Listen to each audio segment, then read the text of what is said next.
Hi, Parkway Manor. Welcome back. It's Thursday, May 21st. We're here for more of Toys Go Out. Last time we read Plastic, realized he wasn't actually plastic. He was a rubber ball, a red rubber ball. That was the main event. Chapter 3, The Terrifying Bigness of the Washing Machine. Lumpy has peanut butter on him. Here's how it happened. He went on a picnic. The little girl and her father walked to a park where there was a big pond and lots of grass and sunshine. The girl carried Lumpy all the way there, holding on to his tail. It didn't hurt.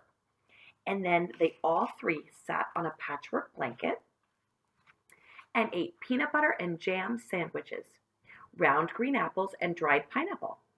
They threw rocks into the pond. Then the sky turned dark and it started to rain. The girl and her father ran home as fast as they could, with Lumpy in the picnic basket. Well, the lid of the peanut butter jar was not on tight. Lumpy jounced and joggled and got goo all across his face and his front legs. Oh, it was very greasy. When they arrived home, the girl wiped him with a paper napkin, but he is still a very peanut buttery buffalo. The father says Lumpy will have to be washed. Well, I don't see what the problem is, says Lumpy to Stingray later in the evening. The little girl is out for Chinese food with her parents, and the two of them are building block towers on the shaggy rug. You're dirty, says Stingray, placing a block on top of the pile. It's not dirt, it's food. Food is dirt when it's mashed into your fur. No, it isn't. It's food. Why would it be dirt in your fur, but nice and tasty everywhere else? Well, it would be dirt if it was on the rug, says Stingray, or if it was on the sofa. Food isn't dirty or you wouldn't eat it. I have some nice clean food on me. I don't see that it's a problem that needs washing. Lumpy, if people think it's dirty, then it is, Stingray claims. Plastic rolls on her way to visit the rocking horse in the corner. People bigger than you, she chimes in. If people bigger than you think it's dirty, well then, it is. Look, clean is better than dirty, explains Stingray. Like neat is better than messy. Smart is better than stupid. Chocolate is better than lentil beans. Blue is better than orange. Well, I like orange, mutters Lumpy. Well, some people do, said Stingray. But blue is better. Lumpy does not want to be washed, especially after what Tuk Tuk told him earlier about the bumpety washing machine in the basement. How you go round and round in soapy water, and how it makes you dizzy and sick to your stomach. Lumpy asks Stingray if she knows anything about washing machines. Not from personal experiences, Stingray admits. She's a dry, clean only animal, so she's never gotten wet. But she has a lot to say about basements. Oh, they're dark and full of rats, she explains. And there are spiders in the corners with 58 legs. And ghosts hide there when the attic gets full. And there are cardboard boxes that anything could pop out of. You know, like sharks or knives. And more dust than you ever saw in your life. I don't know why you would go to a basement to go get clean. Because basements are dirty places, said Stingray. That night, Lumpy tells Plastic and Stingray he'll be going away for a while. He keeps his planned hiding place top secret, even from his friends. He doesn't want to take any chances of being discovered. Then he creeps into the closet, squeezing himself back behind a shoebox on the floor. He figures that if the little girl doesn't see him for a few weeks, she'll forget all about putting him in the washing machine. When he emerges from the closet, he'll still be greasy, but she'll think that's just the way he is. Not that anything needs to change. I am now a greasy buffalo, he says to himself. That sounds pretty tough. For 3 days, he waits in the closet with only dust and socks for company. He hopes his peanut buttery smell doesn't give him away. He waits and waits and waits. He does not come out, even when the little girl is at school or asleep, because what if she came home early or woke up with a nightmare? Nope, he can't risk it. But he is lonely all by himself in the closet. One day, the little girl is searching for a particular pair of socks. She opens the door and begins rummaging around right where Lumpy is hiding. She's moving shoes and boxes and other bits of clutter. Peanut butter, she says to her mother. Mom, what smells like peanut butter? Lumpy dives head first into a soccer shoe. It's muddy from the girls' practice the day before. He's too big for it. He has to scrunch his head all the way down to the toe in order to hide. Even then, his bottom is sticking out pretty far, and he is so worried about being found that his tail wags back and forth without him doing it on purpose. He holds his breath and tries to stop his tail from wagging. It won't stop. He tries to squeeze his bottom in so it won't be sticking out. It won't squeeze. He tries not to smell like peanut butter, but he stinks. The little girl roots around in the closet for 8 days. Well, actually, it's really 8 minutes, but it feels like 8 days to Lumpy. Finally, the girl finds her socks and goes away. Lumpy tries to get out. He wiggles. He woggles. He grunts and humps and pushes. But he's still in the shoe with his bottom sticking out. Help! He yells, but he's too deep in the shoe for anyone to hear him. Oh, it is a long day and a long night stuck in the shoe. Around 4 a.m., the one-eared sheep wanders into the closet, following an interesting smell that she smells. Lumpy can tell it is her, because she kind of makes a snorty noise when she walks. What are you doing in there? Sheep wants to know. Says Lumpy. Come out, I can't hear you. What?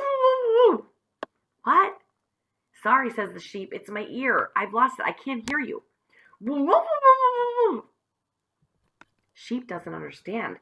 She's distracted by the tasty-looking lace on the soccer shoe. It's not grass. It's not clover, but it does look pretty chewable to a sheep. She settles down next to the shoe and has herself a lovely munch, pulling the lace out bit by bit. She hears a woof noise, and it's irritating, but she doesn't let it bother her. Pretty soon the sound quiets down to nothing. When she's done chewing the lace, Sheep is mildly surprised to find herself in the closet. She burps and goes out to play pick-up sticks with the toy mice. 2 hours later, Lumpy, who fell asleep wedged in the damp soccer shoe, wakes up to find he can now lift his head. Remember, boys and girls, the sheep kind of loosened up the laces as she was chewing them. The lace has been chewed into 14 small pieces, and without it, the shoe can't stay closed. Lumpy waggles his shoulders and stands up. Then he steps gingerly out and creeps into the bedroom to find the one-eared sheep dozing on the rug. Thanks, he whispers as he kind of nuzzles her woolly face. You're a true friend. Sheep has no idea what he's talking about. Just then, the little girl rolls over and kind of makes a mumbly noise. She's waking up. Oh, rumba-lumba. Lumpy gallops at top speed and dives behind the rocking horse in the corner. The girl stands up, stretches, and puts on her clothes. Then she begins looking around, under the bed, behind the bookshelf, even back in the closet, where Lumpy used to be hiding. She's searching the room as if she's lost something, rooting through the toy shelf, tossing whirly tops and colored markers and board games and mice every which way. Then Lumpy hears a sad song. He's heard it before, but not often. The little girl is crying. He's not here, she wails. I need him. Lumpy peeks through the legs of the rocking horse so he can see the girl's face, and her cheeks are wet. Lumpy! Lumpy! The girl throws herself on the bed, buries her face in the pillow, and weeps. I need my Lumpy. Oh no, she misses me, Lumpy realizes. She thinks I'm gone forever. The idea had never occurred to him. He rushes out from behind the horse. Ah! He remembers the washing machine, so he runs back to the rocking horse's legs. Oh, the little girl's crying. Comes out again. Ah! The washer! Back behind the legs. Crying! Out. Washer! Back. Cry! Wash. Cry! Wash. Out! Back! Out! Ah! Lumpy can't stand it anymore. He loves the little girl and he hates to make her cry. So although he is desperately afraid of the washing machine and of the deep, dark basement with its ghosts and rats, he creeps out from behind the horse while the little girl is sobbing into her pillow. Oh! Quietly, Lumpy tips over one of the green rubber boots near the foot of the bed. Then he lies down very gingerly in front of the boot, as if he'd been shoved down in there and only spilled out when the boot tipped over. When the girl stops crying and looks around for a tissue, she sees Lumpy lying there. She picks him up and kisses him all over his peanut buttery face, squeezing him until he thinks his buffalo teeth might fall out. Lumpy, she cries, you were in my boot. She pets his head.